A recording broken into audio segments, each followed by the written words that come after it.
الحمد لله رب العالمين والعاقبة للمتقين والصلاة والسلام على سيد المرسلين أما بعد فأعوذ بالله من الشيطان الرجيم بسم الله الرحمن الرحيم خيركم من تعلم القرآن وعلمه إن الله وملائكته يصلون على النبي يا أيها الذين آمنوا صلوا عليه وسلموا تسلیما۔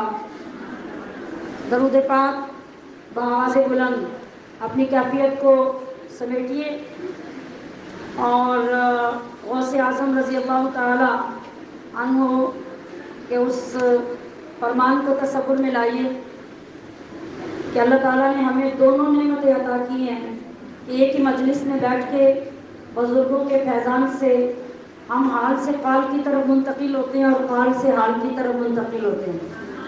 ابھی چند لمحات جو آپ پہ طاری ہوئے وہ حال کے تھے، اب ہم واپس قال کی طرف آئے ہیں تاکہ ہم اس کی فضیلت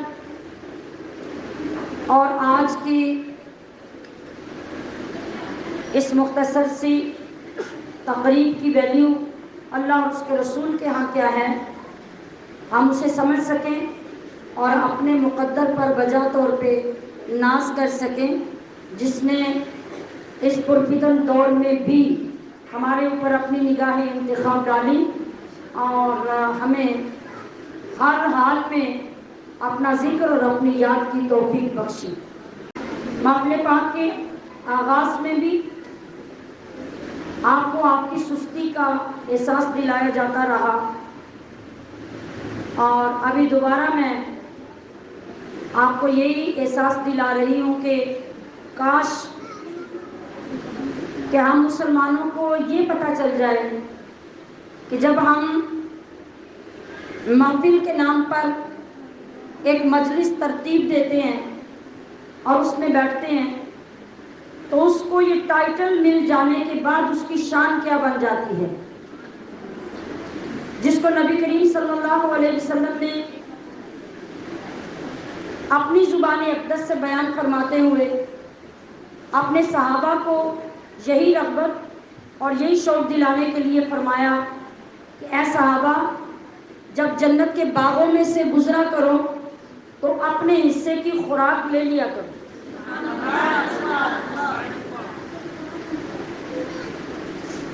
صحابہ نے تو پہلی مرتبہ یہ فرمان سنا تو وہ بے انتہا حیران ہوئے کہ یا رسول اللہ، یہ تو بالکل ایک منفرد اور الگ سی بات ہے کہ اس زمین پہ چلتے پھرتے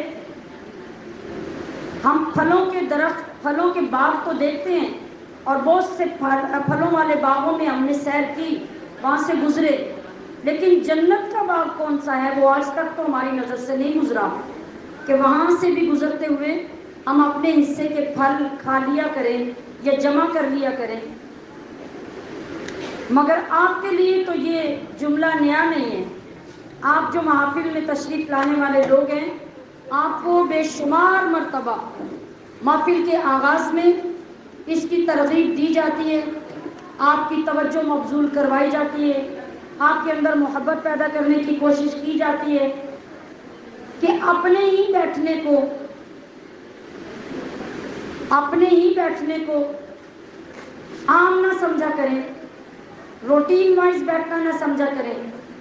جب آپ ٹائٹل تبدیل کر کے کسی جگہ بیٹھنے کے لیے آئے ہیں تو اب اس کی عظمت اس ٹائٹل کے مطابق ہوگی جو اس کو مل گیا، اور اس کو ملا محفل ذکر و فکر یا اللہ کے ذکر کی محفل یا دین سیکھنے کی کوئی بزم، تو جس وقت ہم ایسے نظریے سے کسی ایسی جگہ پہ آ کے بیٹھ گئے تو اب یہ فوراً حیثیت بدل گیا، نہ صرف دنیا میں بلکہ اللہ کے ہاں بھی اس کی ویلیو تبدیل ہو گئی، اس کی شان بدل گئی، اور وہ کیا بنی؟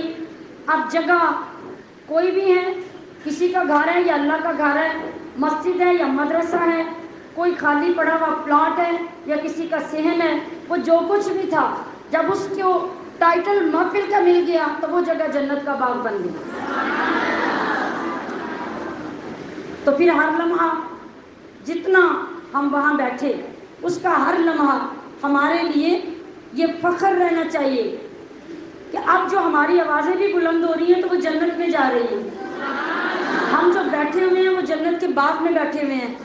ہمارے ارد گرد ہماری محفل کو اللہ کی رحمت کے فرشتوں نے اپنے دائرے میں اپنے رحمت کے حصار میں لیا ہوا ہے اور ہم ان کے درمیان بیٹھ کر اللہ کا ذکر کر رہے ہیں. تو بیک وقت یہ فضا اس نور کو آسمانوں تک لے جا رہی ہے. فرشتے اپنے نور کے پیپر پر نور کے قلم کے ساتھ ہماری نیکیاں لکھ رہے ہیں اور اپنی نورانی نظروں میں ہماری اس محفل کی تصویر کو بطور ویڈیو سیو کر رہے ہیں جو پوری کی پوری اللہ کی بارگاہ میں جا کے سیو ہو جائے گی.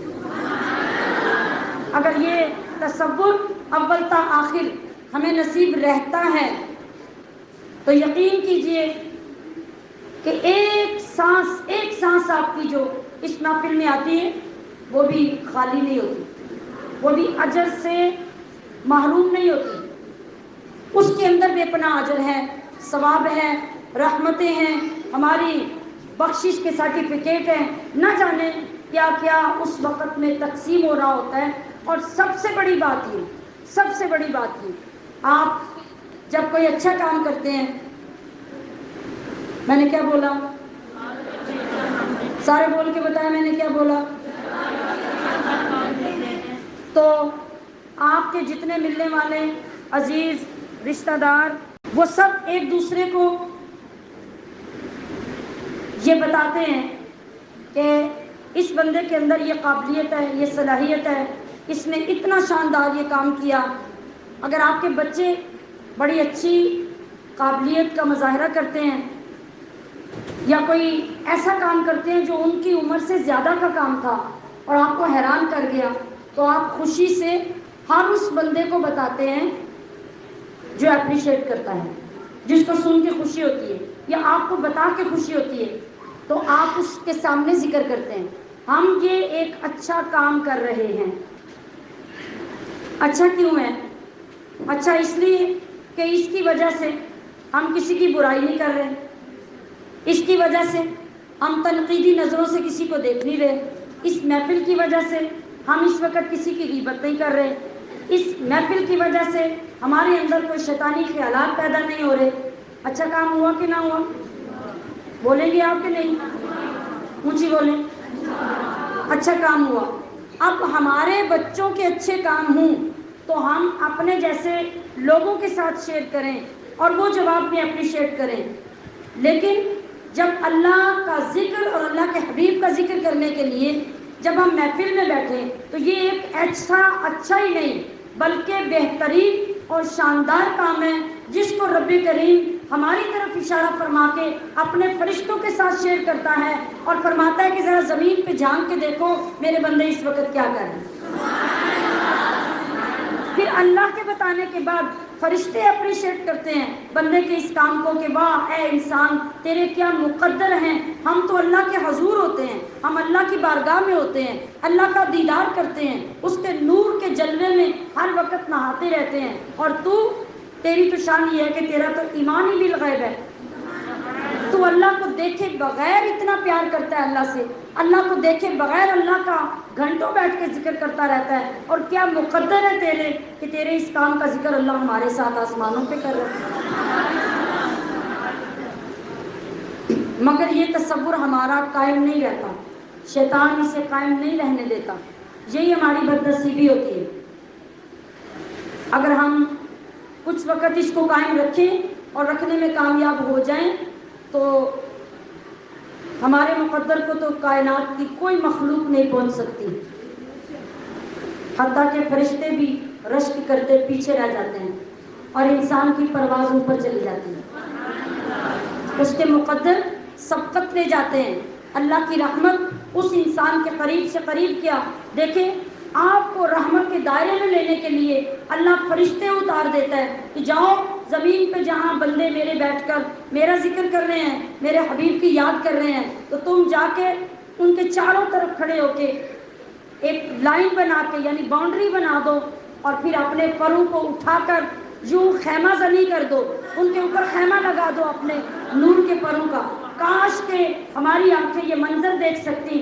اگر یہ منظر ہر بندے کی آنکھ دیکھ لیتی تو سارا دن کیا، ساری رات کیا، ہفتوں گزر جاتے، کوئی اس منظر کو چھوڑ کے اٹھنا پسند نہ کرتا.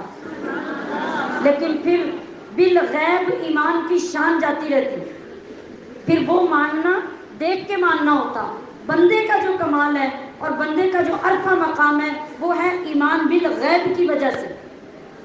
ہم دیکھے بغیر اپنے نبی پہ اتنا ٹرسٹ کریں، اپنے نبی پہ اتنا یقین کامل رکھیں کہ جو اس نے فرما دیا ویسا ہی ہے، اس میں کبھی کمی کوتاہی نہیں ہو سکتی. اور نبی کے دیے ہوئے فیض اور آپ کے دیے ہوئے علم میں سے جب نبی کے غلام نبی کا وہ پیغام کنوے کرتے ہیں تو الحمدللہ وہ بھی صداقت پر مبنی ہوتا ہے.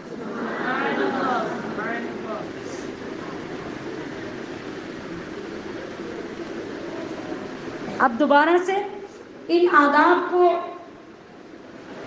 ریمائنڈ کروانا اس لیے بھی ضروری اور فائدہ مند ہے کہ تھرو آؤٹ اب کے بعد کی محفل آپ کی اتنی بڑی محفل ہے، اتنی عظیم الشان محفل ہے کہ اگر ان محافل کا مرتبہ یہ ہے تو جہاں خالص اس دن میں جب کائنات کے والی کائنات میں تشریف لائے، جس دن میں اللہ نے پوری کائنات کو بقعہ نور بنا دیا، ایک ایک ذرہ ریت کو بھی جلوے عطا کر دیے، اور جہاں ہر سوالی کی جھولی اٹھتی ہے، ہاتھ پھیلتے ہیں تو کبھی واپس نہیں آتے، الجھے سے الجھے کام اللہ سنوار کر وہاں سے بندے کو اٹھاتا ہے.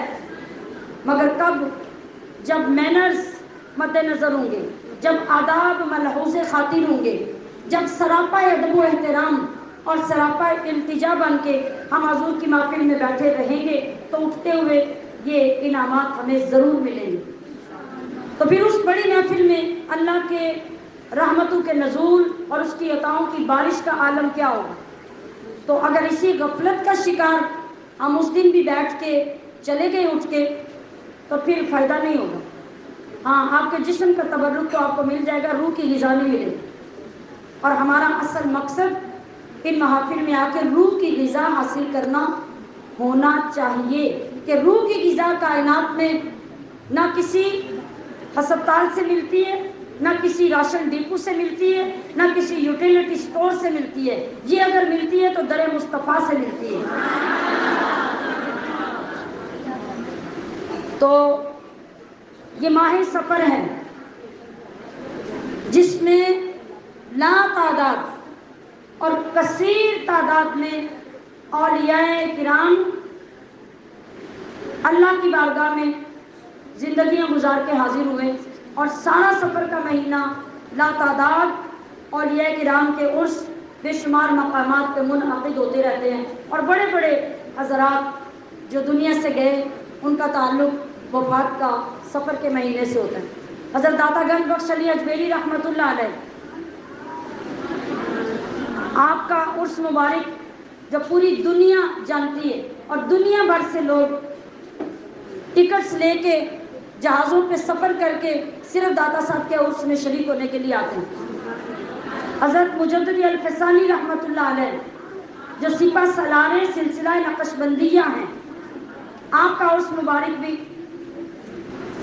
سفر کے مہینے میں، اور بے شمار جو اولیاء کرام ہیں ان کا فیض جب ہم ان کو یاد کرتے ہیں اور ان کی روح کو ایصال ثواب کرتے ہیں تو واپس ہمیں کیا ملتا ہے؟ ان کی بارگاہوں سے ان کی نگاہوں کا فیض. اس دولت کو حاصل کرنے کے لیے آپ دنیا بھر کی کرنسی لے کر دنیا بھر کی عالمی مارکیٹ میں چلے جائیں، وہاں سے آپ کو ایک ذرہ بھی اس کا نہیں مل سکتا. آپ پوری زندگی کی کمائی وہاں لٹا دیں، لوگوں کی منتیں کریں کہ اس فیض کا ایک قطرہ کسی مارکیٹ سے دلا دو، کوئی نہیں دلا سکے گا. خالی ہاتھ بیٹھ جاؤ، خالی دامن بیٹھ جاؤ، پرانے کپڑوں میں آ جاؤ، روتے ہوئے آ جاؤ، آنسو بہاتے ہوئے، خالی ہاتھ، خالی دامن، خالی ذہن آ کے حضور کی بارگاہ میں اپنی التجا پیش کرو، اللہ کی طرف متوجہ ہو جاؤ. خدا کی قسم دنیا جہان کے ان تمام اولیاء کی بارگاہ کا فیض تمہیں یہاں بیٹھے ہوئے مل جائے گا. بغیر قیمت کے، بغیر سفر کے، بغیر مشقت کے، مگر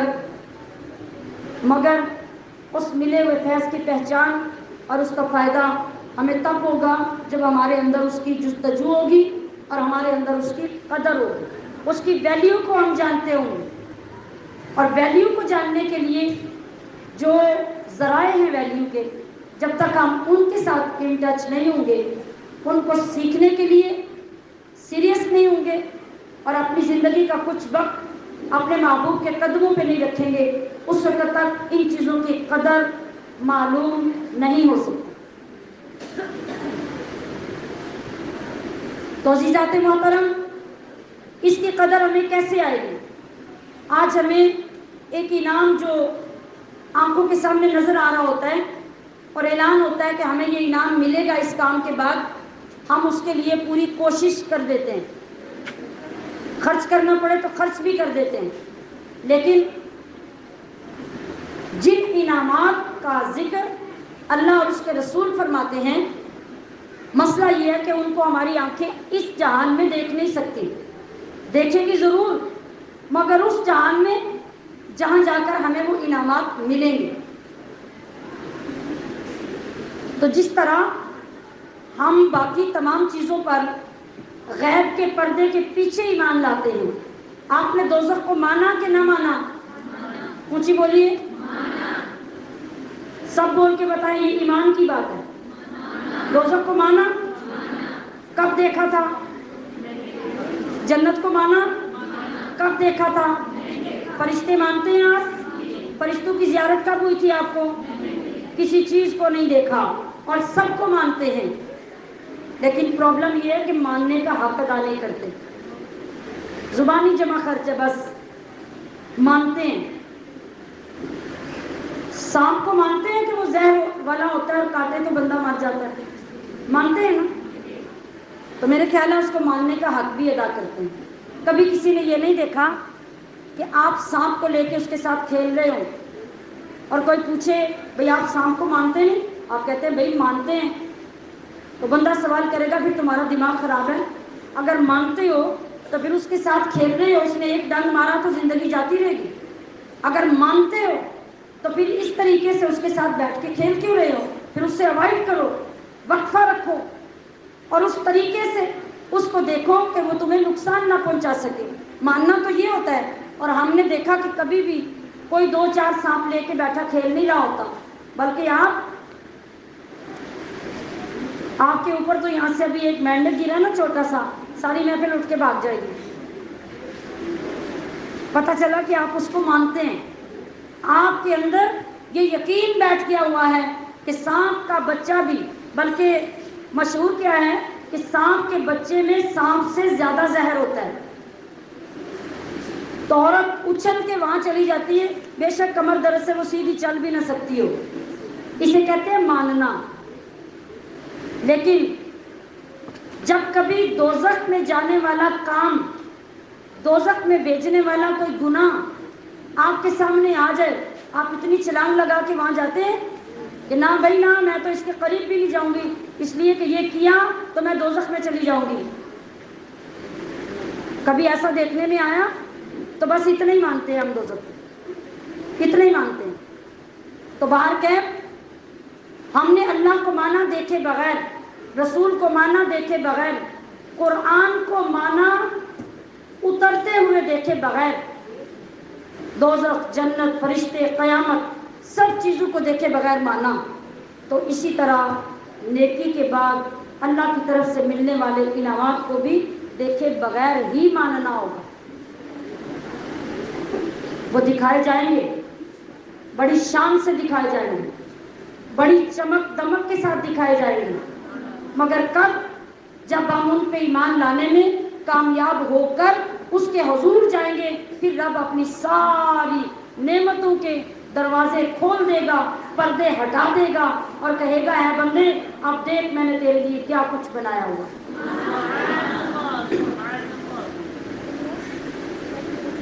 تو عزیزات محترم، میں نے آپ کے سامنے نبی علیہ الصلوۃ والسلام کی حدیث مبارکہ کے چند الفاظ پڑھے خیرکم من تعلم القرآن وعلمہ۔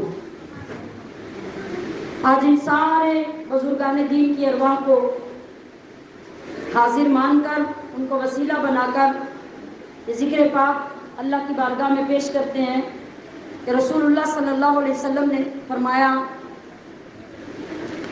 خیرکم من تعلم القرآن وعلمہ۔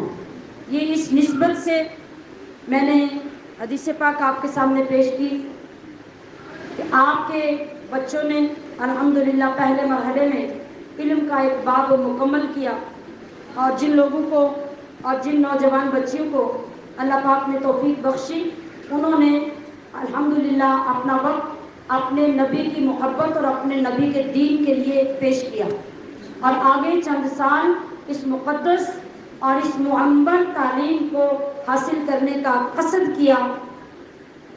تو ان کی حوصلہ افزائی، دل جوئی اور ان کے اس اعلیٰ ترین کام کے انتخاب پر ان کو اپریشیٹ کرنے کے لیے میں نے اس حدیث پاک کا انتخاب کیا۔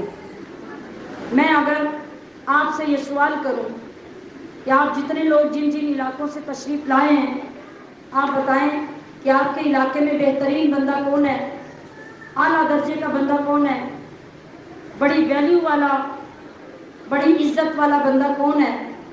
تو آپ میں سے ہر کوئی اپنے اپنے علاقے کے بندے کی طرف ذہن دوڑائے گا کہ کون ہے جس کی ویلیو ہمارے علاقے میں زیادہ ہے۔ کوئی کسی چودھری صاحب کا نام لے گا، کوئی چیمہ صاحب کا، کوئی چٹھا صاحب کا، کوئی ملک صاحب کا، کوئی راجہ صاحب کا، کوئی خواجہ صاحب کا۔ یہی ہوگا، آپ ڈھونڈیں گے نا کہ کون ہے بندہ جو ہمارے علاقے میں سب سے الگ ہے، سب سے زیادہ عزت والا ہے، سب سے زیادہ لوگ اس کی رسپیکٹ کرتے ہیں۔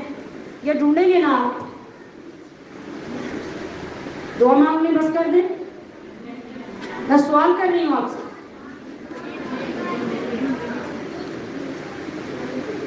آپ کس کو بتائیں گے کہ کون عزت والا ہے؟ ہو سکتا ہے اپنے علاقے کے کئی عزت والے لوگ آپ کے اندر بیٹھے ہوئے ہوں، سارے علاقے میں جن کی زیادہ عزت ہے، آپ محفل میں چلے جائیں تو لوگ جگہ بنا کے آپ کو دے دیتے ہیں، آپ بات کریں تو سارے لوگ چپ کر کے بات سننے لگ جاتے ہیں، آپ فیصلہ کر دیں تو لوگ اس پہ عمل کر لیتے ہیں۔ ان لوگوں کو لوگ کہتے ہیں کہ یہ ہم سے زیادہ ویلیو والے ہیں، ہم سے زیادہ بہتر ہیں، پیسہ زیادہ ہے، کوٹھی خوبصورت ہے، کاروبار زیادہ ہے، کپڑے زیادہ اچھے پہنتے ہیں، پنچایت میں بات کر لیتے ہیں۔ یہ معیار ہیں ہمارے، ہم میں بہترین لوگوں کے۔ کہ اس کے علاوہ بھی کسی کے ذہن میں کوئی ہے تو بتائیے، اور عزت والا بندہ کون ہوتا ہے؟ اب جب ہم یہ سوال اللہ کے دلدار، نبیوں کے سردار، محبوب کردگار، سرور انبیاء، رسول خدا صلی اللہ علیہ وسلم کی بارگاہ میں رکھتے ہیں، یا رسول اللہ ہماری عقل، ہماری سمجھ جہاں تک گئی، ہم نے سوچا، ہم نے دیکھا، پرکھا، اور ہم نے سمجھا کہ یہ لوگ زیادہ عزت والے ہوتے ہیں۔ اے آقا، اے مولا، اے ہمارے سردار، آپ بتائیے آپ کے نزدیک بہترین لوگ کون ہیں؟ تو مدینہ طیبہ سے اس کی فضا سے نورانی آواز آئے گی، خیرکم من تعلم القرآن وعلمہ۔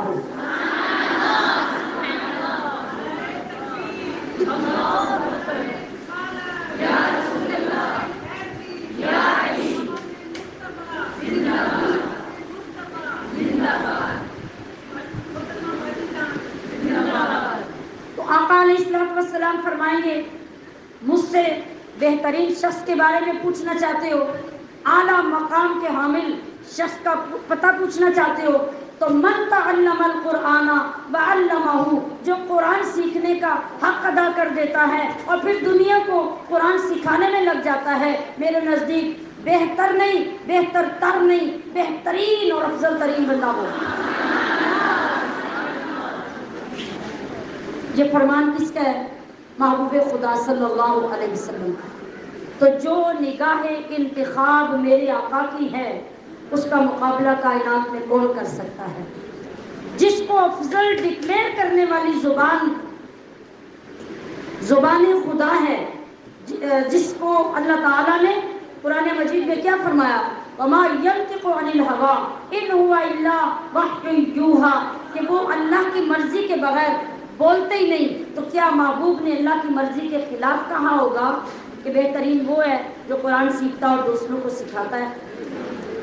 یہاں غور طلب بات یہ ہے کہ میرے نبی نے یہ نہیں فرمایا کہ جو قرآن پڑھتا اور دوسروں کو پڑھاتا ہے، نہیں، آپ نے فرمایا جو قرآن سیکھتا اور دوسروں کو سکھاتا ہے۔ اور یہ ہم سمجھ سکتے ہیں کہ پڑھنا کیا ہوتا ہے، سیکھنا کیا ہوتا ہے۔ ہمارے نبی بھی لوگوں کو دین سکھانے آئے ہیں، دین پڑھانے نہیں آئے۔ اور جو نبی کے غلام قرآن سیکھتے ہیں اور قرآن سکھاتے ہیں، آپ نے فرمایا میری نظر میں، مصطفیٰ کی نظر میں، اللہ کے حبیب کی نظر میں بہترین بولے۔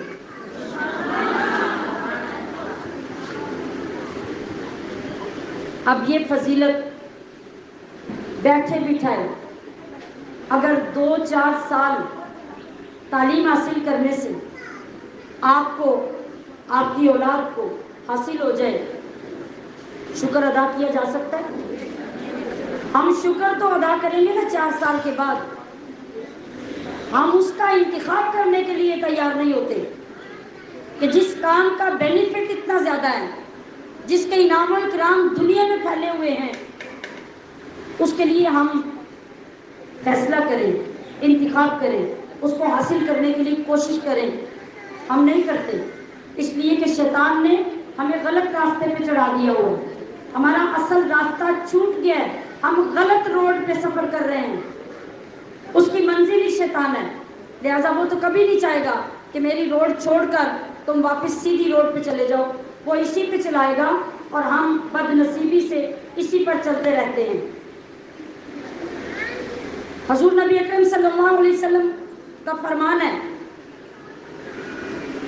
کہ بدترین خاندان وہ ہے، میرے الفاظ سنیے، بدترین، انتہا درجے کا برا، بد نصیب خاندان وہ ہے جس پورے خاندان میں کوئی ایک بھی عالم دین نہ ہو، اور بہترین اور خوش نصیب خاندان وہ ہے جس خاندان میں کم سے کم ایک عالم دین ہو، اور پھر پورا خاندان اس عالم دین سے علم دین حاصل کر کے اس کے مشورے پر، اس کے بتائے ہوئے مسائل پر چلے، تو گویا انہوں نے پورے خاندان کے لیے جنت خرید لی۔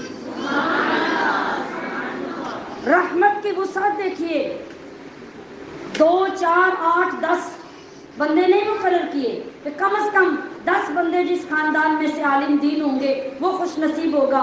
رحمت کی وسعت دیکھیے، کہا پورا خاندان، بے شک وہ 500 بندوں پہ مشتمل کیوں نہ ہو، اگر ان میں ایک بھی عالم دین پیدا ہو گیا سارا خاندان خوش نصیب ہو جائے گا۔ کس طرح؟ ایسے تو نہیں نا کہ آپ کے خاندان میں اگر کوئی ایک عالم دین ہے، وہ آپ کو حرام کام سے بچاتا ہے، تو آپ آگے اسے تانے دینے شروع کر دیں کہ تسی تو مولوی صاحب ہو، ایسی کی کریے، تو پھر تو آپ خوش نصیب نہیں، پھر آپ کی بد نصیبی پہلے سے زیادہ ہو جائے گی۔ خوش نصیبی تب ہوگی ایک عالم دین آپ کے پورے خاندان میں ہے، اس کو وہ آنر دیں، وہ عزت دیں، وہ شان دیں، اور شریعت مطہرہ کے فیصلے اس کے پاس کروائیں اور اس سے اللہ کا دین سیکھ کر اپنے زندگی کے کام کریں۔ آپ سے زیادہ خوش نصیب کوئی نہیں۔ اب آگے فضیلت کی زیادتی، اس بات سے آپ سمجھ سکیں گے کہ جب ایک خاندان میں ایک سے زیادہ، بلکہ خاندان کے ہر گھر میں 1-2 عالم دین پیدا ہو جائیں تو سوچئے، پھر سوچئے کہ اس خاندان کی فضیلت کیا ہوگی۔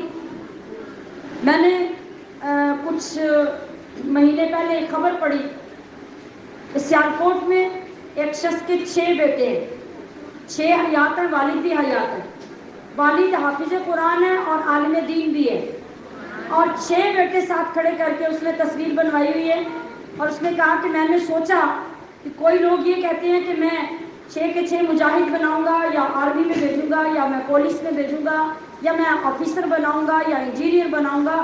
میرے اندر میرے رب نے یہ سوچ پیدا کی کہ میں 6 کے 6 بیٹوں کو قرآن کا حافظ بھی بناؤں گا، دین کا عالم بھی بناؤں گا۔ اور میں اپنے اس نیت میں اپنے نتیجے کو حاصل کر چکا. اس وقت میرے 6 کے 6 بیٹے حافظ بھی ہیں, عالم دین بھی ہیں.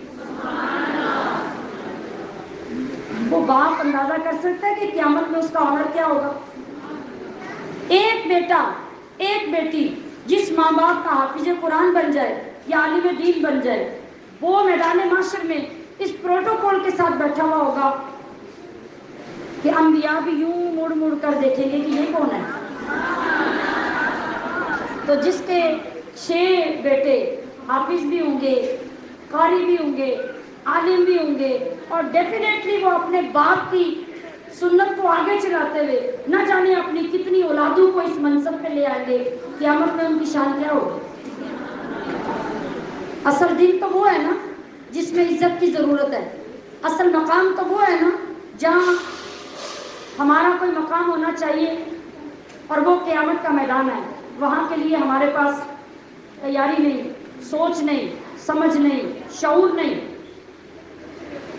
تو جب اللہ کے نبی نے فرمایا کہ قرآن سیکھنے اور سکھانے والا یہ بہترین لوگ ہیں, تو ذرا سوچئے اگر آپ اپنی اولاد کو درست گائیڈ لائن دیتے ہیں, درست راستے کی طرف چلاتے ہیں, آپ ان کو قرآن و حدیث کی تعلیم کے لیے اللہ کے حضور پیش کرتے ہیں, تو آج جب وہ سیکھنے آئیں گے تو انشاءاللہ آنے والے وقت میں وہ سکھانے کے قابل بھی تو ہو جائیں گے.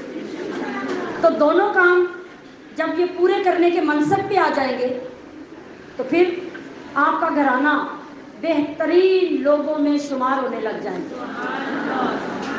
پھر آپ کی بیٹی عالم دین بن جائے, وہ منبر پہ بیٹھ کر آپ کے سامنے اسٹیج کے بیٹھ پر جب قرآن کی آیات بیان کر کے لوگوں کو تفسیر قرآن سنائے گی, حضور کی حدیث سنائے گی, فقہ کے مسائل بتائے گی, تو کوئی بندہ اٹھ کے پھر آپ سے یہ نہیں پوچھے گا آپ کون ہوتے ہیں. اب آپ کی کوٹھی ایک نہیں 10 محل بنے ہوئے ہو نا کسی سوسائٹی میں اعلیٰ ترین جگہ پہ, جب بھی کوئی رشتہ لینے آئے گا, آپ سے ملاقات کرنے آئے گا, آپ سے تعلق بڑھائے گا, سب سے پہلے پوچھے گا آپ کون ہوتے ہیں. مگر آپ کمی ہوتے رہیں, آپ کم تر خاندان سے تعلق رکھتے ہوں, مگر جب آپ کی بیٹی یا بیٹا لوگوں کو نماز پڑھائیں گے, لوگوں کو قرآن اور حدیث سنائیں گے, کوئی آپ سے یہ نہیں پوچھے گا کہ آپ کون ہوتے ہیں. پھر آپ کی اولاد آپ کا تعارف بن جائے گی, اور وہ تعارف ہوگا مصطفیٰ کی غلامی, دین کی ڈیوٹی اور دین کی تعلیمات سے لوگوں کو باخبر کرنا. تو کیا اب بھی ہمیں سمجھنے میں دقت ہوگی کہ شان کہاں ہے, منصب کہاں ہے, عزت کہاں ہے, اور ہمیں کس عزت کے لیے کوشاں ہونا چاہیے. سامعات محترم, ہمارا کام سال کے 365 دن صدا لگانا ہے. اس کی لوگ محرم میں سبیل لگاتے ہیں, راستہ روک روک کے لوگوں کو پانی پلاتے ہیں اور کہتے ہیں کہ یہ امام حسین کی سبیل ہے, اور اس سے لوگوں کو سیراب کرتے ہیں. سال میں 1 مہینے میں کسی 1 دن 2 دن 3 دن 10 دن کر لیں, لیکن جہاں پر دین کی تعلیم کے مدرسے بنتے ہیں, یاد رکھو کہ یہ وہ سبیل ہے جہاں قیامت تک کے لیے فیض جاری ہوتا ہے, اور لوگ جب آتے ہیں تو اس سبیل سے جو پانی پی لیتے ہیں وہ ایسے سیراب ہوتے ہیں کہ پھر قیامت تک ان کو پیاس نہیں لگتی. حضرت غوث اعظم رضی اللہ تعالیٰ عنہ نے جب بغداد شریف میں مدرسہ بنایا, سنیے ذرا توجہ سے, اردوان کے لوگ بھی بیٹھے ہوں گے وہ اور زیادہ توجہ سے سنیں. حضرت غوث پاک نے مدرسہ بنایا بغداد میں, تو اویئرنیس نہیں, عقل نہیں, علم نہیں, لوگ بچوں کو داخل کروانے نہیں آتے. اور یہ تو بڑے نصیب کی بات ہوتی ہے کہ کوئی قریب رہنے والا فیض حاصل کر لے, ورنہ اکثریت بد نصیب رہ جاتی ہے اور دور سے آنے والے فیض لے جاتے ہیں. حضرت غوث پاک نے مدرسہ کھولا, بغداد کے لوگ بچوں کو لے کے نہیں آتے. اب وہ غوث پاک تھے نا, کہ چھوٹا موٹا عالم نہیں تھا کہ وہ بیٹھے رہتے, کوئی آئے تو آئے, نہ آئے تو نہ آئے, یا اگر میں نے لوگوں سے کہا تو پتہ نہیں کیا سمجھیں گے. یہ غوث پاک کی آواز تھی. جب لوگوں نے پرواہ نہیں کی حضرت غوث پاک کے مدرسے کی، تو حضرت غوث پاک نے اعلان کیا، اپنے علاقے کے لوگوں کو بلا کے اعلان کیا، اور اعلان میں لفظ کیا بولے ذرا سنیے۔ جو عالم ربانیین ہوتے ہیں نا، ان کو کسی کا ڈر نہیں ہوتا، ان کی آنکھوں میں، ان کے دل میں جو دین کی روشنی، قرآن کا نور اور حدیث کا فیض ہوتا ہے، اس کے سامنے کسی چیز کی ویلیو اس سے بڑھ کر نہیں ہوتی۔ تو علل اعلان غوث پاک نے سب کو مخاطب کر کے کہا، بغداد کے لوگوں کو، کہ اے بدبختو، کوئی عالم دین اسپیکر کے بیٹھ کے کہہ سکتے، کہا اے بدبختو، اے بد نصیبو، تمہیں نہیں پتا کہ بغداد میں فیضان مصطفیٰ کا چشمہ جاری ہو چکا ہے؟ اور اگلا جملہ کہا، اور تم پیاسے مر رہے ہو۔ فیضان مصطفیٰ کا چشمہ بغداد میں جاری ہو چکا اور تم پیاسے مر رہے ہو، اس سے بڑی بدبختی تمہاری کیا ہوگی؟ یہ فیضان تھا حضرت غوث پاک کے اس اعلان میں، اس صدا میں، کہ پھر آہستہ آہستہ جوک در جوک بغداد کے لوگ بھی اس مدرسے میں آنے لگے، اور وہ بھی اپنے بچوں کو چھوڑنے لگے فیض حاصل کرنے کے لیے۔ تو عزیز سامعات، جب ہمارے سامنے یہ حدیث پاک بھی آ گئی اور آپ نے اپنے بچوں کو بھی دیکھ لیا جنہوں نے علم حاصل کیا، اور میں اس دوران ان سب کو بار بار یہ گزارش کرتی رہی کہ آپ جو پڑھ رہے ہیں وہ گھروں میں جا کے سنائیں، آپ جو پڑھ رہے ہیں اس سے ادب سے، محبت سے اپنے بزرگوں کو اویئرنیس پہنچائیں، ان کو نالج دیں، ان کو بتائیں کہ ہمارے گھروں میں حرام کام کیا ہوتے ہیں اور جائز کیا ہوتے ہیں، شریعت کے مطابق کیا نہیں ہوتا اور کیا ہمیں کرنا چاہیے۔ تو کیا ایسی بات اپنی اولاد کے منہ سے سن کر آپ کو فخر نہیں ہوا ہوگا؟ آپ کو خوشی نہیں ہوئی ہوگی کہ وہ کام جو ہم نے ساری زندگی نہیں سمجھا تھا، آج ہماری کوشش سے ہماری اولاد اس مقام پہ آ رہی ہے؟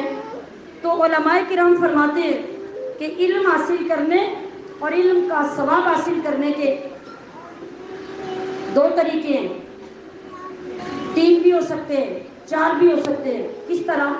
سب سے پہلی ذمہ داری آپ پہ یہ ہے کہ آپ خود علم دین حاصل کریں۔ آپ اگر یہ نہیں کر سکے، آپ کو موقع میسر نہیں آیا، اب آپ کی اولاد ہو گئی، آپ اپنی جہالت کا کفارہ اولاد کو تعلیم دلا کے کریں، اولاد کو تعلیم دلائیں، پھر اولاد کے ذریعے سے خود علم حاصل کریں، ان سے سیکھیں، آپ کی جاہلیت کا کفارہ ہو جائے گا، اور آپ نے توبہ کر لی تو گناہ معاف ہو جائیں گے، اور آپ کے لیے صدقہ جاریہ جو آپ کی اولاد بنے گی اس کے ذریعے سے آپ کی بخشش ہو جائے گی۔ اگر آپ کی اولاد نہیں ہے یا آپ اس اسٹیج پہ نہیں ہیں کہ ابھی آپ اولاد پیدا کر سکے، تو پھر کیا کریں؟ پھر تلاش کریں اپنے ارد گرد کسی لائق سفید پوش علم حاصل کرنے والے اور علم کے خواہش مند طالب علم کو تلاش کریں، اس کی ذمہ داری اٹھا لیں، اس کو تعلیم دلا دیں، وہ عالم دین بن جائے گا تو آپ کی سگی اولاد کی طرح وہ آپ کے لیے صدقہ جاریہ بن جائے گا۔ اس کے لیے یہ بھی ضروری نہیں کہ اس کو آپ کا نام یاد ہو، اس کو آپ کے شوہر کا نام یاد ہو، آپ کے گھر کا پتہ ہو، آپ کی نیت پر اللہ آپ کو یہ اجر عطا فرمائے۔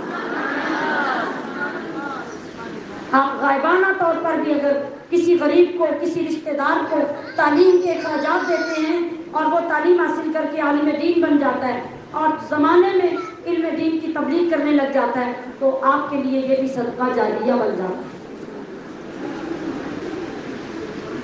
نہ اس کے لیے وقت کی قید ہے، نہ اس کے لیے عمر کی قید ہے، نہ اس کے لیے موسم کی قید ہے۔ جب بھی آپ کے دل میں محبت پیدا ہو جائے، جب بھی آپ کے دل میں احساس بیدار ہو جائے، جب بھی آپ کو آخرت کا خوف تنگ کرنے لگ جائے، جب بھی رسول اللہ کی محبت آپ پہ غالب آ جائے اور کوئی واقعہ، کوئی بات کلک کر جائے، آپ پہ اثر انداز ہو جائے، آپ کا دل بدل جائے، آپ کی زندگی بدل جائے، آپ کی سوچ بدل جائے، آپ اسی وقت قاعدہ لے کے بیٹھ جائیں، آپ اسی وقت نماز سیکھنا شروع کر دیں، آپ اسی وقت قرآن سیکھنا شروع کر دیں۔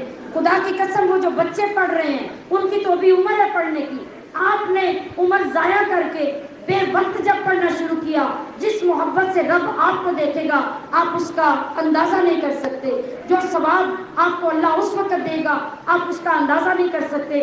اللہ کے نبی نے فرمایا کہ جب بندہ بڑی عمر کا ہو جاتا ہے اس کی زبان تھر تھرانے لگتی ہے، سیدھے لفظ ادا نہیں ہوتے، تلفظ ادا نہیں کر سکتا، اور مشکل سے بار بار پڑھنے کے باوجود وہ درست نہیں کر سکتا۔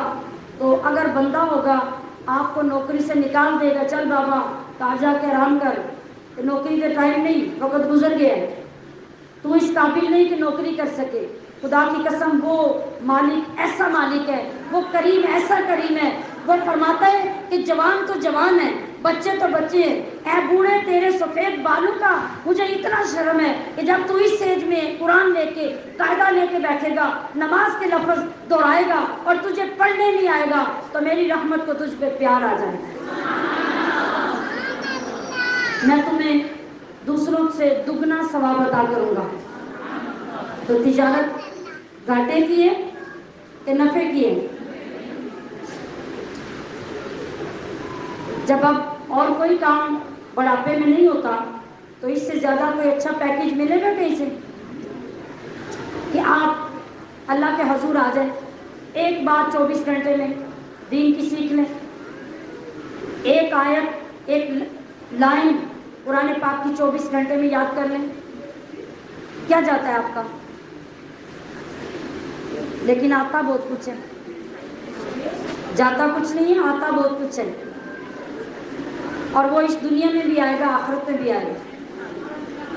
اور اس کے لیے ہماری تاریخ میں، ہمارے بزرگان دین کی بارگاہوں میں، ہمارے معاشرے میں اتنے واقعات ہوتے ہیں کہ خدا کی قسم ان سے انسان کا ایمان زندہ ہو جاتا ہے، باطن روشن ہو جاتا ہے۔ میں نے اس سبق کی آخر پہ لاسٹ ایئر بھی ایک واقعہ آپ کی نظر کیا تھا، اور آج کے لیے میں نے یہ پینڈنگ رکھا تھا جو بچوں کو بھی نہیں سنایا تھا تاکہ آپ بیک وقت سارے لوگ سن کر اس سے دوبارہ فائدہ حاصل کر سکیں۔ اور اس سے پہلے ایک میرے پیارے آقا صلی اللہ علیہ وسلم کی حدیث پاک کہ جو شخص ایک پہاڑ کے برابر سونا ملنے پر کچھ بھی پاس نہ رکھے، پورے کا پورا اللہ کی راہ میں صدقہ کر دے تو جتنا ثواب اس بندے کو ملتا ہے، اس کے مقابلے میں ایک انسان علم دین کا ایک باب پڑھ کر وہ سیکھ لیتا ہے اور اس پہ عمل شروع کر دیتا ہے تو اس پہاڑ کے جو سونے کا تھا صدقہ کرنے سے زیادہ ثواب اس بندے کا ہے۔ اور یہ بات ہمیں کبھی بھولنی نہیں چاہیے اور اس کا انکار بھی نہیں کرنا چاہیے کہ عورت جب جس وقت اور جو بھی کرنے کی ٹھان لے، دنیا کی کوئی طاقت اسے روک نہیں سکتی۔ وہ دنیا سے ٹکرا جاتی ہے مگر اپنی بات منوا لیتی ہے، بشرطے کہ اس کو پسند ہو کہ میں نے یہ کام کرنا ہے، اس کے دل و دماغ میں وہ بسیرا کر چکا ہو کہ اس کے بغیر میں نے نہیں رہنا۔ آپ اگر اپنے معاشرے کی ایک عام سی مثال سے سمجھنا چاہیں نا تو آپ اس پوائنٹ سے سمجھ لیں کہ عورت کی شادی کب ہو سکتی ہے؟ جس وقت وہ پہلے شادی شدہ نہ ہو، پہلے کسی شوہر کی بیوی نہ ہو، یا پھر ابھی کنواری ہو، یا طلاق ہو گئی ہو، یا بیوہ ہو گئی ہو، پھر ہی کسی سے شادی ہو سکتی ہے نا۔ کیا ہمارے معاشرے میں ایسے واقعات نہیں ہیں کہ عورت کسی کی بیوی ہے، اس کے بچے بھی ہیں، اب وہ کسی سے شادی نہیں کر سکتی مگر جہاں وہ شادی کرنا چاہتی ہے اس کے لیے وہ ایسا ماحول کریٹ کرتی ہے کہ وہ اپنے شوہر سے طلاق لے کر ان بچوں کو چھوڑ کر پھر جا کے کسی دوسرے آدمی سے نکاح کر لیتی ہے، اس لیے کہ اب اسے پسند آ چکا تھا، لہذا اسے کوئی پرواہ نہیں، اس کے بچے برباد ہوتے ہیں تو ہوتے رہے، اس کا گھر خاندان برباد ہوتا ہے تو ہوتا رہے، وہ کر گزرتی ہے، وہ طلاق لے لیتی ہے، عدالت میں جانا پڑے چلی جاتی ہے، کاغذ لے کر وہ فارغ ہو جاتی ہے اور اپنے وعدے کے مطابق جہاں اس نے شادی کرنی ہے وہ جا کے کر لیتی ہے۔ بتائیے یہ ہمارے معاشرے میں ہے کہ نہیں؟ کتنا مشکل کام ہے اور ناپسندیدہ ترین کام ہے۔ پرواہ کی عورت نے کر کے دکھا دیا۔ اب میں یہ سوال کرتی ہوں کہ اگر ایک عورت چاہے گی کہ میں شادی کے بعد دین سیکھوں، شادی کے بعد نماز سیکھوں، شادی کے بعد قرآن پڑھوں، کیا وہ یہ نہیں کر سکے گی؟ ایک جوان لڑکی جو اسکول کالج یونیورسٹی پڑھتی ہے، کیا وہ اگر یہ کہے والدین کو کہ میں اللہ کا دین حاصل کرنا چاہتی ہوں، میں یہ تعلیم حاصل کرنا چاہتی ہوں، تو کیا وہ یہ نہیں کر سکتی؟ ہر عمر میں، ہر جگہ پہ، ہر سٹیج پہ جو چیز آپ کرنا چاہیں وہ کر سکتے ہیں، کوئی طاقت آپ کو روک نہیں سکتی۔ اور اگر آپ نہیں کرتے تو اس خباثت کو اپنے اندر تلاش کرنا ہوگا کہ وہ کہاں ہے۔ آپ اس کو نکالنے پہ بھی کامیاب ہو سکتے ہیں اور اس کی جگہ پہ ایک نورانی راستہ اختیار کرنے میں بھی کامیاب ہو سکتے ہیں۔ اور اس کا بینیفٹ اور اس کا انعام کیا ہے وہ میں نے آپ کو سنا دیا۔ خیرکم من تعلم القرآن وعلمہ۔ تو اللہ تبارک و تعالیٰ ایسا کریم ہے کہ وہ جب چاہے جس کو چاہے اپنی نشانیاں دکھا کر ہمارے ایمان کو مضبوط کر دیتا ہے۔ میں جو آپ کو آخری واقعہ سنانا چاہ رہی ہوں وہ یہ ہے کہ دمشق کے ایک مضبوط مستند عالم دین نے خود اپنی زبان سے یہ بیان کیا۔ بیان یہ کیا کہ دمشق کا ایک مشہور و معروف قبرستان ہے جس کے اندر مستقل ایک گورکن کام کرتا، قبریں بناتا، ان کی حفاظت کرتا۔ یہ دمشق کا ایک علاقہ دہداہ کے نام سے مشہور ہے۔ کیا نام ہے؟ دہداہ،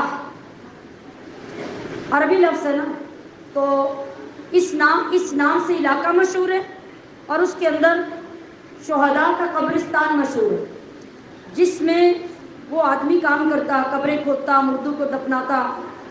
یہ کہتا ہے کہ میری لائف میں ایک واقعہ ایسا ہوا کہ ایک عورت ایک دن آئی اور مجھے کہا کہ قبر تیار کرنی ہے۔ میں نے قبر تیار کر دی، جنازہ آ گیا۔ جنازہ دیکھا تو جنازہ ایک صندوق میں رکھا ہوا تھا اور اس کے ساتھ تھوڑے سے لوگ تھے۔ دفن کرنے کے لیے جب صندوق کھولا، کھول کے قبر کے قریب رکھا اور گورکن کہتا ہے کہ میں قبر کے اندر اترا کہ میت کو صندوق سے نکال کے نیچے اتاروں، تو اس دوران یکدم میری آنکھوں سے پردہ اٹھا دیا گیا اور میں کسی اور جہان میں پہنچ گیا۔ میں نے دیکھا کہ وہ قبر جس کے اندر میں کھڑا ہوں وہ قبر باغ بن گئی۔ پھر میں نے دیکھا کہ اس باغ کے اندر گھوڑوں کے اوپر سوار دو آدمی تیز رفتاری میں آ رہے ہیں۔ وہ باغیچے کے اندر آئے اور وہ میت جو صندوق سے میں اتار رہا تھا وہ میت ایک نوجوان کی تھی۔ انہوں نے مجھ سے وہ میت لے لی اور اٹھا کر اس کو اپنے ساتھ لے گئی۔ وہ کہہ رہے کہ میں ریئل کھڑا ہوں قبر میں، مگر اللہ نے میری آنکھوں سے پردہ ہٹا کے وہ جو غیب میں ہو رہا تھا وہ مجھے دکھانا شروع کر دیا۔ یہ صرف میں دیکھ رہا تھا، آس پاس کھڑے لوگوں میں سے کوئی نہیں دیکھ رہا تھا۔ جب میں نے یہ دیکھا تو میں وہی بے ہوش ہو کے گر گیا۔ لوگوں نے میرے چہرے پہ پانی پھینکا، چھینٹے لگائے، ہوش میں آیا تو وہ جو وارث عورت تھی وہ جا چکی تھی۔ 3 لوگ پیچھے تھے، وہ بھی میرے ہوش آنے پہ مجھے چھوڑ کے چلے گئے۔ وقت گزرنے لگا، چند مہینے گزرے۔ چند مہینوں کے بعد وہ عورت پھر آئی۔ توجہ فرمائیے، توجہ۔ چند مہینے کے بعد وہ عورت پھر آئی، پھر قبر بنانے کا کہا اور چلی گئی۔ قبر تیار ہو گئی تو جنازہ آ گیا۔ وہ شخص کہتا ہے کہ پہلے کی طرح آج پھر میں اسی انداز سے قبر میں اترا، میت کو پکڑ کے نیچے اتارنے کے لیے، لیکن پھر کیا ہوا، آج سیم سین دوبارہ میرے سامنے وہی آ گیا۔ اسی طرح دو فرشتے گھوڑوں کے اوپر تیز رفتاری سے آئے، آ کے لاش اٹھا کے لے گئے۔ لیکن اب چونکہ پہلے واقعہ دیکھ کر میں مضبوط ہو چکا تھا، آج میں بے ہوش نہیں ہوا، بلکہ میں اس عورت کے پیچھے چل پڑا۔ میت کو دفنانے کے بعد ظاہری طور پہ، ویسے تو فرشتے میت کو لے گئے، ظاہری طور پہ مٹی ڈالی، سارا کچھ کیا، میں عورت کے پیچھے چل پڑا۔ پیچھے جا کر میں نے اس عورت سے پوچھا، یہ جس بندے کی لاش تم لے کر آئی تھی، یہ کس کی لاش تھی، اور یہ آپ کا کیا لگتا ہے، اور یہ کام کیا کرتا تھا؟ پھر میں نے اس کو بتایا کہ میں نے اس بندے کی یہ کرامت دیکھی ہے۔ اس نے، عورت نے بتایا کہ یہ میرا بیٹا تھا، اور چند مہینے پہلے جب میں آئی تھی تجھ سے قبر کا کہنے، وہ بھی میرا بیٹا تھا۔ چند مہینوں کے وقفے میں میرے 2 بیٹے فوت ہو گئے۔ ماں نے جب یہ بتایا اور ساتھ یہ کہا کہ جو میرا پہلا بیٹا فوت ہوا تھا، سنیے طالبات، جو میرا پہلا بیٹا فوت ہوا تھا وہ طالب علم تھا، وہ دینی تعلیم حاصل کر رہا تھا، عالم دین بن رہا تھا۔ مگر یہ جو دوسرا بیٹا ہے نا، یہ آج جس کو دفنایا ہے، یہ نہ تو پڑھا لکھا تھا، نہ پڑھ رہا تھا، یہ ترخان تھا، یہ مزدوری کرتا تھا، اور مزدوری کر کے اپنی کمائی میں سے اس طالب علم بھائی کے اخراجات پورے کرتا تھا۔ یہ ذرا سوچئے، آپ کے ماں باپ کے لیے کتنی بڑی خوشخبری ہے۔ آپ کے بھائی جو آپ پہ اپنی کمائی خرچ کر کے آپ کو پڑھاتے ہیں، آپ کے اخراجات، آپ کی فیسز پے کرتے ہیں، ان کے لیے کتنا اجر ہے۔ کہا یہ جو دوسرا آدمی آج فوت ہوا، یہ ان پڑھ تھا، مگر یہ کمائی کر کے اپنی کمائی اس طالب علم پہ خرچ کرتا تھا۔ گورکن کہتا ہے، جب میں نے یہ بات سنی تو میں نے اس ماں کو تو ساری لمبی چوڑی تفصیل نہیں بتائی، مگر میں نے اسی وقت قبرستان چھوڑ دیا۔ قبرستان چھوڑ دیا، یعنی وہاں جو میری نوکری تھی قبریں بنانے، کھودنے اور مردے دفنانے کی، میں نے وہ نوکری چھوڑ دی، اور وہاں سے توبہ کر کے میں اپنے علاقے کی جامع مسجد میں سیدھا پہنچ گیا، اور اتفاقاً وہ مسجد جو تھی اس میں میرے دادا اس مسجد کی خدمت میں مامور تھے، جو بہت بڑے عالم دین تھے۔ ان کا نام الشیخ سعید برہانی تھا۔ میں نے جا کے ان دادا سے عرض کیا کہ میں تو علم حاصل کرنا چاہتا ہوں۔ میں نے جب یہ خواہش ظاہر کی تو انہوں نے مجھے دیکھ کے کہا کہ 45 سال تمہاری عمر ہو گئی اور آج تمہیں علم حاصل کرنے کا خیال آیا۔ پھر اس کے ساتھ جو سارا واقعہ ہوا تھا قبرستان والا، وہ اس نے سارا واقعہ اپنے دادا کو سنا دیا۔ اب یہ سننے کے بعد شیخ سعید برہانی نے حوصلہ افزائی کی، اور اس شخص نے اس عمر میں 45 سال کی عمر میں سب سے پہلے جو پڑھائی کا آغاز کیا وہ عربی گرامر کی کتاب تھی۔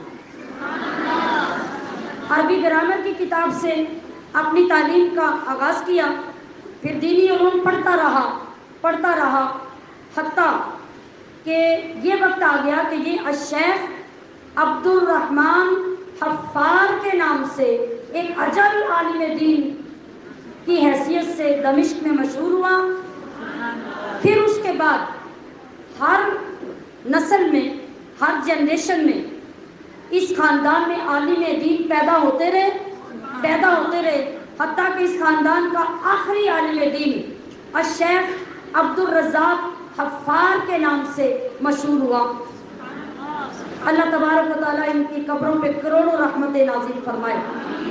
آپ دیکھیے کہ اللہ پاک جب انعامات سے نوازتا ہے تو بہانے کیسے بنتے ہیں، کس طرح ایک بات بندے کی زندگی بدلنے کے اسباب پیدا کر دیتی ہے۔ اب صرف ایک بندے کی زندگی نہیں بدلی، پورے خاندان کا لائف سٹائل بدل گیا۔ کتنا بڑا واقعہ ہوا، حفار کہتے ہیں قبریں کھودنے والے کو، تو ہر بندے کے ساتھ حفار لگتا تھا، یعنی وہ خاندان ہی مشہور تھا کہ وہ خاندانی قبریں کھودنے والے لوگ تھے۔ لیکن اب پیشہ بدل گیا، طریقہ بدل گیا، ہر بندہ عالم دین بننے لگ گیا، اور باپ کے بعد بیٹا، بیٹے کے بعد بیٹا، بیٹے کے بعد بیٹا، ہر جنریشن میں وہ شوق برقرار رہا۔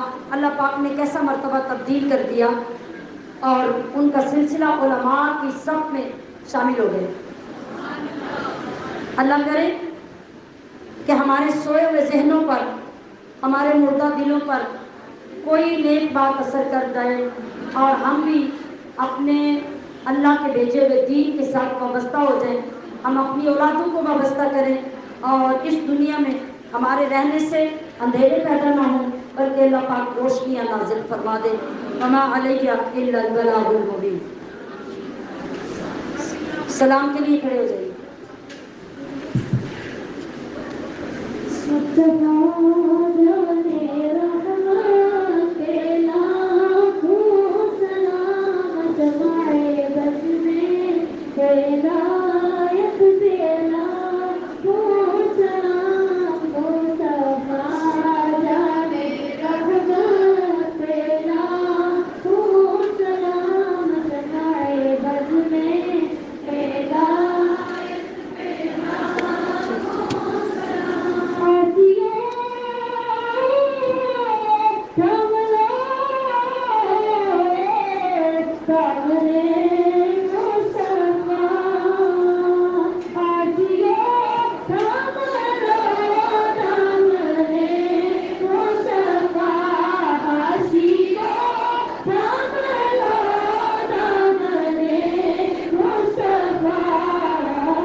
کرتے ہیں غلاما یا سلام ہزاروں سلام مدینے کے چاند لاکھوں سلام مدینے کے چاند کروڑوں سلام مدینے کے چاند حساب سلام مدینے کے چاند آقا اظہر سلام مدینے کے چاند صلاۃ والسلام علیک یا سیدی یا رسول اللہ وعلی آلک وصحبک یا حبیب اللہ.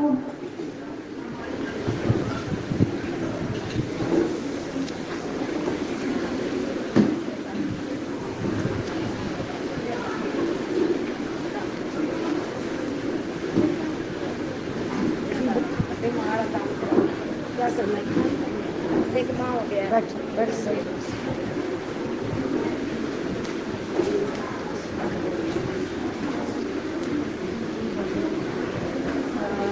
جو بچیاں سیدہ نور فاطمہ اور کشمیر سے جو بچی سیدہ زہرا ہیں ان لوگوں نے دور جانا تھا تو انہوں نے کہا تھا 1.5 بجے تک آپ کو بھیج دیں گے. اگر وہ جانا چاہتے ہیں تو وہ چلی جائیں. ہاں انہوں نے کہا تھا کہ وہ کہتے ہیں تو ان کے ساتھ بھیج دیں گے. اور دوسرے سیدہ زہرا کاظمی جو کشمیر سے جائیں گے درس کی تعمیر کے لیے جی درس کی تعمیر کے لیے سارے کاموں میں دینی مدارس میں اور ویسے بھی تبلیغ کے لیے جاتے ہیں تو کچھ لوگوں نے بھی اس میں جمع کروائے کچھ میری طرف سے ہیں.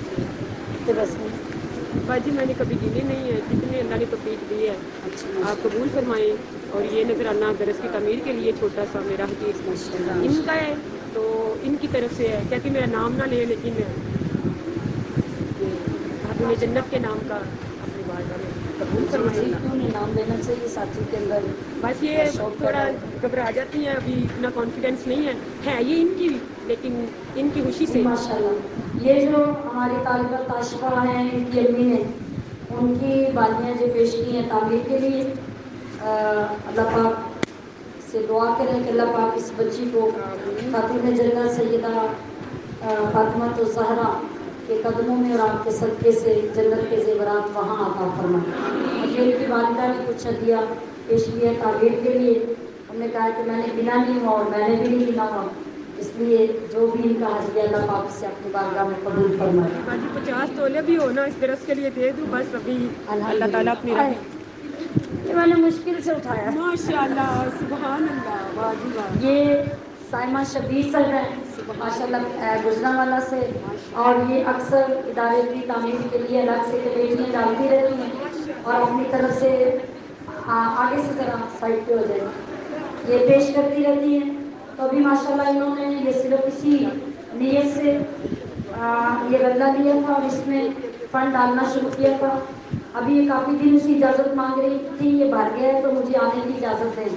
تو میں نے کہا کہ وہ آپ 11ویں شریف پہ آئیں اور اللہ کے ولیوں کی موجودگی میں پیش کریں تاکہ زیادہ قبولیت حاصل ہو جائے.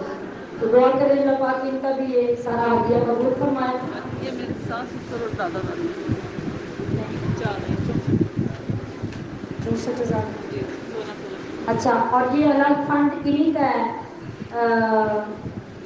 سائمہ صاحبہ کا دوسرا فنڈ ہے اپنے امی ابو اور اپنے ساس سسر ان چاروں کی طرف سے 4 مسلوں کی رقم 64,000 روپیہ ماشاء اللہ یہ انہوں نے پیش کی. اللہ پاک کی بارگاہ میں ہماری دلی دعا ہے اللہ پاک ان سب ہدیہ پیش کرنے والوں کو اور اس کے گھر کی محبت میں اپنی ضروریات کو پیش کر دینے والوں کو اللہ دنیا اور آخرت کے نعمتوں سے مالا مال کرے.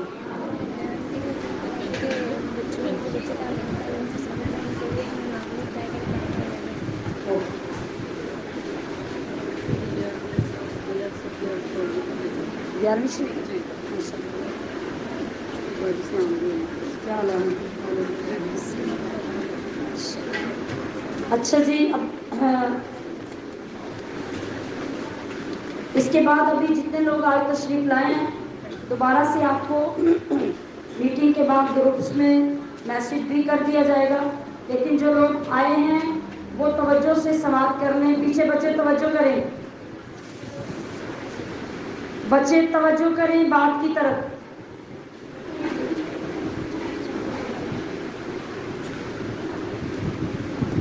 12 ربیع الاول شریف کی محفل کے لیے وقت کی پابندی اور ہماری طرف سے اوپن دعوت ہر ایک کے لیے. آپ اپنے ساتھ ایک بندہ 1000 بندہ بھی لے کے آنا چاہے تو اس کو لیے بھی اجازت بھی ہے, دعوت بھی ہے. اور آپ کی پوری کوشش ہونی چاہیے کہ خاص طور پہ وہ لنگر جو 12 ربیع الاول پہ تیار ہوتا ہے بیماروں کے لیے, مصیبت زدوں کے لیے, بے اولادوں کے لیے, اس کے لیے جتنے بھی ایسے ضرورت مند لوگ ہیں ان کو دعوت دے کر لائیں. ڈسپلن کے ساتھ آئیں, اپنی گاڑیوں کے لیے اپنا طریقہ ایک نظم و ضبط کے ساتھ مقرر کر کے آئیں. اور یہ جو طریقہ 12 بجے آنے کا ہے یہ طریقہ سراسر غلط ہے. ہمارا ٹائم آپ کو پتہ ہے جو دیا جاتا ہے وہ فکس ٹائم ہوتا ہے. 10 بجے ہماری نارمل محافل بھی شروع ہو جاتی ہیں. 10 بجے ہے تو 10 بجے ہی شروع ہو جاتی ہیں. تو 12 ربیع الاول کی محفل جو ہے وہ 4 بجے تک ہوتی ہے. یہ اپنی گاڑی والوں کو بتا کے آئیں, اپنے گھر والوں کو بھی بتا کے آئیں. اور صبح 9:30 بجے 12 ربیع الاول کی محفل شروع ہو جائے گی اور 4 بجے تک اس کا ٹائم ہوتا ہے. 4 بجے مکمل ہوگی کیونکہ اس دن ہماری بڑی کلاسوں کی چادر فضیلت یا عبایا جو ہم نے ان کے لیے ہوتا ہے, اور پورے ہمارے مدارس جو ہیں ان کی ٹیچرز کے لیے انعامات, وہ سب کافی لمبا کام ہوتا ہے. تو وہ محفل 4 بجے تک ہوتی ہے. لہٰذا یہ بات آپ یاد رکھ کے اس اہتمام, اس شان اور اس تیاری کے ساتھ خوبصورت طریقے سے ان محفلوں میں تشریف لائیں اور اپنے تمام رشتہ داروں کو, دوستوں کو, محلے داروں کو, سب کو دعوت دیں اور سب کو ساتھ لے کر آئیں. جتنا جلدی آپ آ جائیں گے اتنا آپ کا فائدہ ہوگا. آپ جتنی لیٹ ہوں گی آپ کو پتہ ہے کہ وہاں جتنا رش ہوتا ہے پھر آپ بیٹھے رہتے ہیں کہ باجی جی تو نظر ہی نہیں آتے پہ, تو پھر آپ جتنی دیر سے آئیں گے باجی جی تو نظر نہیں آئیں گے. آپ کو خود اب دھیان رکھنا ہے کہ آپ نے کتنے ٹائم پہ آنا اور کتنی جلدی پہنچنا ہے. گاڑی آ گئی جی بسم اللہ. اس میں ٹھنڈا خریدنا پڑے گا. بخار اندر مہینہ ہو گیا, 2 مہینے سفر کا بھی گزر گیا تھا, ہمارا کا بھی گزر گیا. چلتے پھرتے لا حول ولا قوت الا باللہ یہ پڑھا کریں. ہاں جی. سبحان ربک رب العزة عما یصفون وسلام علی المرسلین والحمد للہ رب العالمین. ربنا اللهم ربنا تقبل منا إنك أنت السميع العليم وتب علينا يا مولانا إنك أنت التواب الرحيم. ربنا ظلمنا أنفسنا وإن لم تغفر لنا وترحمنا لنكونن من الخاسرين. إلهي أنت مقصودنا ورضاك مطلوبنا, آتنا محبة ذاتك ومعرفة صفاتك يا الله يا الله يا الله. يا رسول الله انظر حالنا, يا حبيب الله اسمع قالنا, إنني في بحر ذنب مغرق خذ يدي سهل لنا أشكالنا. یا اللہ آج کی اس محفل پاک کے لیے جو اہتمام کیا گیا اس سب کو قبول و منظور فرما. اے رب العزت اپنے حبیب کریم صلی اللہ علیہ وسلم کا صدقہ اس محفل کے اصال ثواب کے لیے اور امت محمدیہ کے تمام اولیاء کے اصال ثواب کے لیے جو قرآن خوانی کی گئی, 5 قرآن شریف, 300 بار یاسین شریف, 58,000 کلمہ طیبہ اور 1500 مرتبہ سورہ اخلاص. اور ابھی جتنے لوگوں نے اس محفل میں شرکت کی, جن لوگوں نے اپنے اپنے طور پہ پڑھا, جو لنگر آج کا تیار کیا گیا, اور اس لنگر میں بالخصوص ہمارے ایک عزیز محمد عارف صاحب وفات پا گئے, ہماری طالبات جو شازیہ اصغر اور ان کی باقی تمام بہنیں ہیں ان کے ماموں جان ہیں, اور ان کے اصال ثواب کے لیے انہوں نے 2 دیگے لنگر ہمارے آج کے لنگر میں شامل کیا. یا اللہ ان کی بخشش کا بھی یہ سامان بنا اور ہم سب کی آمین کے صدقے ان کی بخشش فرما, اور تمام کلام پاک, تمام محفل اور نیک اعمال کا ثواب ان کو بھی حضور کے صدقے سے عطا فرما. باقی جتنا لنگر تیار ہوا, جتنے مہمان آئے, ان سب کی طرف سے جو ہدیے پیش کیے گئے, آج جتنی طالبات کا ایک تعلیمی مرحلہ مکمل ہوا ان کو جو اسناد دی گئیں اور ان کے رزلٹ اور ان کی کارکردگی پیش کی گئی، یا اللہ ان سب میں مزید ترقی عطا فرما، ان بچوں کو اعلیٰ کامیابی کے ساتھ اگلے مرحلوں میں اور کامیابیاں نصیب فرما۔ جو بچے آج کے رزلٹ میں کمزور رہ گئے اور پاس نہ ہو سکے، یا اللہ ان کو آج کے بعد اور زیادہ حوصلہ عطا فرما، وہ پہلے سے زیادہ محنت کر کے ان بچوں سے بھی اچھا مقام اگلے رزلٹ میں حاصل کر سکیں، اور ان کو اپنے نبی کی، اپنے دین کی، قرآن کی سچی محبت عطا فرما۔ اے مولا، ہمارے اس محفل کے علاوہ ایک اور محفل جو آن لائن لوگوں کی ہمارے ساتھ موجود ہے، ان لوگوں کو بھی ہماری حاضری میں شامل فرما۔ ان تمام خواتین نے جو بچوں والی تھی، جو جاب کرنے والی تھی، جو گھر سنبھالنے والی تھی، جو طالبات یونیورسٹیز میں، کالجز میں پڑھنے والی تھی، ماشاءاللہ انہوں نے بہت اچھے طریقے سے آن لائن یہ کورس مکمل کیا۔ آپ کے سامنے ان کا نتیجہ بھی اناؤنس ہوا، تو ہم اللہ پاک سے دعا کرتے ہیں کہ اللہ پاک ان کی اس کوشش کو، محنت کو، محبت کو، تعلیم کو اپنی بارگاہ میں قبول فرمائے۔ ان کی زندگیوں کا جو بھی سٹیج ہے، اللہ اس میں برکتیں عطا فرمائے۔ ان کی اولادوں، ان کے گھر والوں اور ان کے وہ معاونین جنہوں نے ان کو یہ موقع دیا اور وہ علم حاصل کر سکی، یا اللہ ان سب کو جزائے جزیل و جلیل عطا فرما۔ ہماری معلمات جو آن لائن شریک تھی، اور ان معلمات کی وساست سے ہماری کئی برانچز کے بچے بھی جو آن لائن ہمارے ساتھ شامل تھے، مولا کریم ان سب کو بھی اجر جزیل و جلیل عطا فرما، سب کی حاجات کو پورا فرما، اور سب کی اس نیکی کو اپنے شایان شان قبول فرما لے۔ اور جتنے لوگوں نے یہاں رہ کر، گھروں سے آ کر تیری رضا کے لیے تیرے گھر میں 40 دن کا وقت گزارا اور تیرا دین سیکھنے کی کوشش کی، ان کو انشراح صدر عطا فرما، سینوں میں وسعت، دماغوں میں وسعت عطا فرما کر دین سے اور زیادہ محبت میں اضافہ فرما دے۔ اے مالک الملک، ہمارے تمام یہ نیک کام اپنی بارگاہ میں قبول فرما، تو ہم سے راضی ہو جا، ہم تیری رضا اور خوشنودی کی خاطر ان کاموں کو سر انجام دیتے ہیں، ریاکاری اور دکھاوے سے ہمیں بچا۔ اے اللہ، ہر آنے والے کی خواہش کے مطابق اس کی دعا قبول فرما، اور ان سب کے گھر والوں کو، رشتہ داروں کو، عزیز و اقارب کو، محلہ دار، علاقے کے لوگ جو جو ثواب کے مستحق ہے، سب کو ثواب عطا فرما۔ نبی علیہ الصلوۃ والسلام کے تمام خاندان، اہل بیت اطہار، ازواج پاک، بنات پاک، تمام صحابہ، تابعین، شہداء، علماء، اولیاء کی روح کو ثواب عطا فرما۔ بالخصوص آج کے دن کی جو نسبت سیدنا حضرت غوث اعظم کے ساتھ ہے، یا اللہ ہم آپ کی روح پاک کو یہ سارے نیکیوں کے ثواب پیش کرتے ہیں، ہماری طرف سے انہیں عطا فرما، اور ان کی بارگاہ سے ہماری جھولیاں نور سے اور فیض سے معمور فرما دے۔ یا اللہ یہ سارے ثواب ہماری طرف سے ہمارے مرشد کریم حضرت اخوندزادہ مبارک علیہ رحمہ کی روح اقدس و مقدس کو عطا فرما۔ آپ کے فیضان کو ہمارے آمدان اور سانس سانس میں سرایت فرما دے۔ اے اللہ ہمیں اس بے بہا اور بے بدل نعمت کی قدر کرنے کی توفیق عطا فرما۔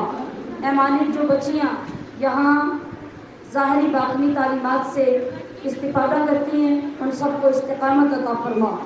مولا، میرے تمام اساتذہ اکرام، میرے والدین کریمین، میرے برادران، میرے عزیزان، میری ہمشیرہ صاحبہ، بھابھی صاحبہ اور دیگر تمام جو عزیز و اقارب ہیں، ددیال ننہال کے بزرگ ہیں، رشتہ دار ہیں، خالائیں ہیں، پھوپھیاں ہیں، سب کو اپنی رحمت سے ثواب عطا فرما۔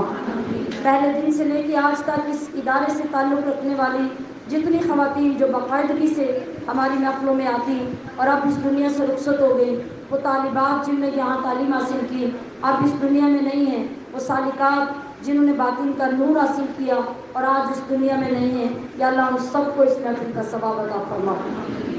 اے مالک، اپنے حبیب پاک صلی اللہ علیہ وسلم کا صدقہ اس پوری بستی میں جو قبرستانوں میں مدفون لوگ ہیں، ان سب کو ہماری طرف سے اجر عظیم اور ثواب عطا فرما۔ یا اللہ سب مسلمانوں کے حق میں ہماری دعائیں قبول فرما، سب کی گناہوں کو معاف فرما دے۔ یا اللہ سب کو پنجگانہ نمازی بنا دے، دین کا غازی بنا دے۔ اے اللہ ہمیں دین سے پیار عطا فرما، محبت عطا فرما، جہالت سے ہمیں چھٹکارا عطا فرما۔ نبی کریم صلی اللہ علیہ وسلم کی غلامی، آپ کی محبت اور آپ کی مقدس سنتوں پر عمل کرنے کی ہمیں توفیق عطا فرما۔ یا اللہ اس محفل پاک میں آنے والے کی ایک ایک قدم کے بدلے انہیں اجر و ثواب عطا فرما۔ ہمارے جتنے بزرگ، جتنے مہمان، بچوں کے جتنے والدین آئے ہیں، ان سب کو بھی اجر عظیم عطا فرما۔ اور جتنی ہماری طالبات یونیورسٹی میں مختلف کلاسز کے پیپر دے رہی ہیں، یا اللہ ان سب کو کامیابیاں اور کامرانیاں عطا فرما، ان کی محنتوں کو وصول فرما، اور تمام تعلیمات کی اصل روح جو دین اسلام، قرآن و حدیث کی تعلیمات ہیں، ان پہ انہیں استقامت اور اس پہ عمل کی توفیق عطا فرما۔ ہماری تمام معلمات، ان کو صحت عطا فرما، سلامتی عطا فرما، اور جو تیرے گھر کی خدمات اپنی استطاعت کے مطابق اور اس سے بڑھ کر بھی کرتی ہیں، یا اللہ اس کا انہیں اجر عظیم عطا فرما۔ تمام بیماروں کو شفا عطا فرما۔ جو طالبات یہاں کبھی پریشان ہوتی رہتی ہیں، کبھی پریشان کرتی رہتی ہیں، یا اللہ ان سب کو بھی شفا کلی عطا فرما، اور انہیں دین کے لیے اچھی صحت عطا فرما، تعلیم کے لیے اچھی صحت عطا فرما۔ اپنی رحمت، اپنے کرم، اپنے فضل کا ہم سب کو مستحق فرما۔ صلی اللہ تعالی علی حبیبہ محمد وآلہ واصحابہ اجمعین برحمتک یا ارحم الراحمین۔